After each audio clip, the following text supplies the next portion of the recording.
मुंबईच्या रात्रीत अवघ्या 10 फुटांवर मृत्यू उभा होता। एक पुढे गेला आणि एक वाचला।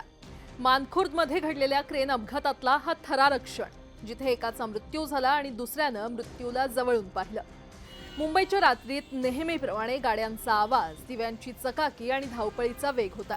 पण त्या रात्रीचा एक क्षण आयुष्यभरासाठी अंगावर काटा आणणारी आठवण बनून राहिला। मानखुर्द येथील क्रेन अपघातातून थोडक्यात बचावलेले अतिश करंजावणे यांनी हा थरार सांगितला। ते रात्री दुचाकीवरून नवी मुंबईला राहणाऱ्या त्यांच्या मामांकडे निघाले होते। त्यांच्या पुढे अवघ्या 10 फुटांच्या अंतरावर या अपघातात बळी ठरलेले संतोष चव्हाण होते। अचानक कुठलीही सुरक्षेची खबरदारी न घेता उभी केलेली क्रेन कोसळली आणि तिच्या धडकेत संतोष चव्हाण यांचा जागीच मृत्यू झाला।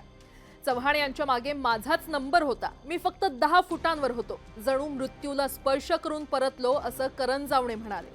त्या क्षणी श्वास रोखला गेला, डोळ्यांसमोर अंधार दाटून आला। अपघातानंतर करंजावणे यांनी तात्काळ रिक्षा थांबवून चव्हाण यांना जवळच्या रुग्णालयात नेलं। त्यांच्या मोबाईलला त्यांच्या बोटानं उघडून कुटुंबियांशी संपर्क साधला। मोबाईलमध्ये शेवटचा डायल केलेला नंबर त्यांच्या पत्नीचा असल्याचं दिसलं। त्यावर फोन करून अपघाताची माहिती देण्यात आली। मोबाईलमधील माहितीवरूनच चव्हाण हे पोलीस असल्याचं कळलं।